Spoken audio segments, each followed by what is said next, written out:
Hello, this is Gerald Jovenwas. I have this theory that gives you an opportunity to realize the letters better and realize how they are also used as orientations, because our orientations base themselves upon a kind of balancing out a rhythm that is looking for something to grasp. And what is used to grasp is our orientation. How do we have an orientation? We have an orientation on things that we can grasp. What are the things that we can grasp? They should be as simple as possible. And as simple as possible can be derived to a system. This system is used to make actually an order that also is followed like an order very automatically, because it uses the most simple orientations that you can have. It's a system which is almost mathematical in its nature, which is also numerical, which is also geometrical, and that's how I base myself upon it to give an order to the letters, which already received an order via the Pythagorean order of numerology.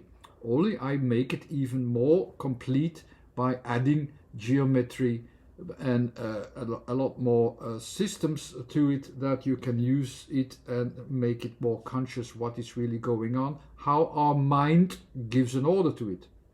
The kind of distinctions that you have are as real as right, left, up, down, horizontal, vertical, diagonal. They are very basic orientations, and letters actually give an order to themselves via this system, which is the smallest distinction that you can have. All the smallest distinctions together are also used to describe things, and that's how this works as a method. And I used to have this orientation, which you see here in the background, to guide us to follow this and to make it conscious. But I changed it just recently to a little bit more clear, I hope, a little bit more clear orientation based upon the same elements, but with a bit more clarity why this orientation is an order on its own.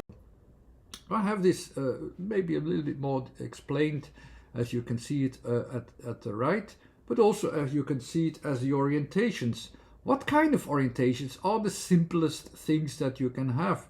The simplest things base themselves upon orientations in space. And what do we do when you orientate ourselves in space? We have a middle point of orientation, which is our axis for horizontal, vertical, diagonal, but it's also our axis point to get a grip on something which is physical, which is fixed. That's our idea. They have a fixed objective, and you have the 1, 2, 3 rule times 3 for all the variations that you can have in places in the middle, a bit further, or at the side, in 1, 2, or 3 points. And that's basically the foundation for points in space. Except there's another extra principle that makes that automated adaptation process to get involved into these orientations, so that you have, when you have, for instance, ATK, not only 9 points of reference and 9 different orientations with 1, 2, or 3 points, but you also have this certainty and uncertainty principle, which is much more complex than yes and no. A lot of people still think in yes and no, and they get pretty annoyed when it's not yes or not no. Here you have to learn to use your intelligence as well when you want to learn this. And it's not just yes and no. You have the 3 levels here, 1, 2, 3, which also have only actually just 1 point which is certain, which is a clear view. But when you come to the clear view is also another point of orientation, or when you're losing your clear view is also a point of orientation, which makes this uncertainty principle also a principle of adaptation. So when we describe things in this way, into this 1, 2, 3 rule, there's a certain rule and a certain intelligence that is used automatically there, we can describe all the things and adapt to them at the same time. So we start with one point of orientation in space. When these points are not fixed by watching something, and you consider them as not being fixed, so when you move your eye actually to the side, to somewhere else, you usually use time processes for that. The moving itself is already a moving process, a time process. You have a moved spatial orientation. You have a different orientation than towards the fixed spaces. You have two orientations, before and after, in a certain way, and that's also a different way of thinking, with again 9 points where also letters fit. The last option is when also the time processes cannot be processed via a fixed process that you say, okay, I'm go from here to there. No, it is depending. It's because there's a variety the whole time. The time itself also moves. The move timing gets you to the next level, which is the 1, 2, 3 rule itself, the balancing out. You compare. You look at a certain behavior within a certain range of spatial orientation and a certain range of time orientation. A different way of thinking, where again are 9 letters. This is the introduction for my theory. Let's go for knock. And before I tell you how to interpret knock, I also tell you that, again, you have to use your intelligence for that, and just rational pointing out the positions is not enough. You have to learn to interpret it. It takes experience. The orientations are always at the same point, but there's a range of associations that you can have there, which is still limited, because they are limited to that place of orientation, and there you have to gain experience to have all the combinations of all the letters interpreted in a correct way. And in this way, for instance, we have to use our intelligence. We have to hear what we are hearing. And here, knock, for instance, we don't hear the k. K is a breaking point. That's something which I usually say. It's a breaking point. It's also an uncertainty point. And there's a various way to describe the same thing.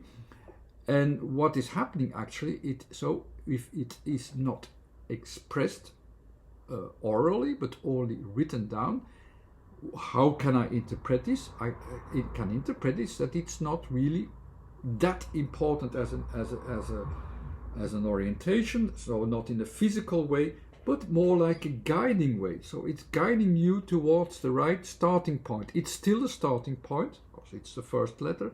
It's a starting point. K as well is a starting point. It's that uncertain starting point, usually as a breaking point. But here it more directs you to, where shall I start? It's not a physical thing itself yet, not the real starting point for the letters that you hear. So it's only in a secondary way, it's the first letter. What is in a secondary way? Once you learn this system, you know that the most important thing and is the point of reference where it is in space. But the second thing is, you have in the background horizontal, vertical, diagonal. So this minor point giving you a direction will have some importance.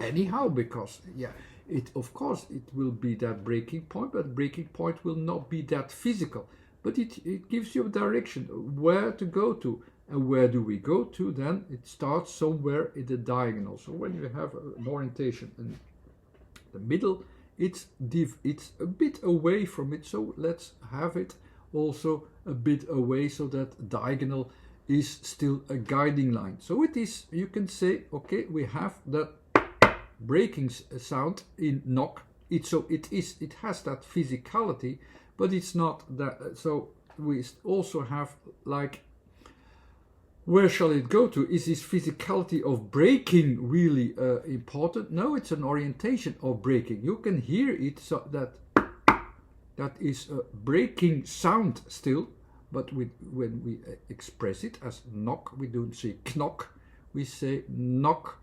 So the first oral orientation is N.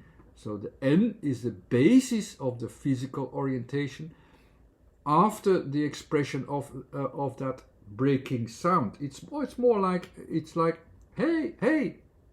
That knock also works like that. Hey, hey, we have something that we want to break. Let's go to what we want to break. And now comes the explanation. The knock, how we express it, N-O-C-K, how we express it, will tell you what we want there in that breaking point. So it's not about breaking itself. The physicality of breaking will not start immediately. But it gives you an orientation already that the K is there. And that's the way how you have to use that intelligence. We know knock. So we also know that it's not written. So that it should also not be that physical. The things that you do not hear, they are more like guiding lines to orientate yourself a little bit better. So let's orientate ourselves within that breaking point. But then when we express what it really is in the rest of the letters. That's how I interpret it. It's an interpretation, but it's correct. And so where do we really start? So what's the purpose of the word? We know what's the purpose is. And when we look at N, what is N? It's like leaving space, exceeding space. It could be as well at some point. I mean, going beyond a space, so going to a different direction. And that's also what we want to do with the knock, what we want to achieve in this. First K is that uncertainty principle in a certain way as well, that we're not sure if we're going to reach our goal in it. So we're now describing the goal. We want to leave current space as well with the knock, because that's the knock is also say, yeah, just leave here this space, knock on the door most of the time where we can leave space. But you can have other knocks as well as reminders or whatever. But that's indeed what you want to do. We want to leave a space where we are at this point to somewhere else, that direction. Oh, what does O says? It's in my system there in the middle. It's the timing. You time it. So you say, okay, at a certain point we have an engagement. So we go somewhere. And that's indeed, we leave space and we want to go there. C is again that option of a center point of vision, an option of position, where we have a couple of options that deals with that point of orientation. We usually take the most certain, most certain point, so that we're certain that we have actually also a result, a real result, that we can do something with it. But again, with the K at the end, it makes it again uncertain that we really will have results. We're not sure yet. It starts with K, it ends with K. So we're not even sure if the engagement will fulfill its goal, what we do with it. That's the uncertain results. So you still have this K as a sound, as that reminder, and it's again with the K at the end, another reminder, but we're not even sure that we will succeed in have that knock. Okay, two times a knock as well, to say, like, can I get your attention? Can we get out of space? Can we get out of here? More you don't need to understand actually why we use the word, how we use the word, and how we use the associations of letters as orientations automatically with a certain field of orientation that comes forth from it automatically. That's it for now. Thanks again for watching. Bye.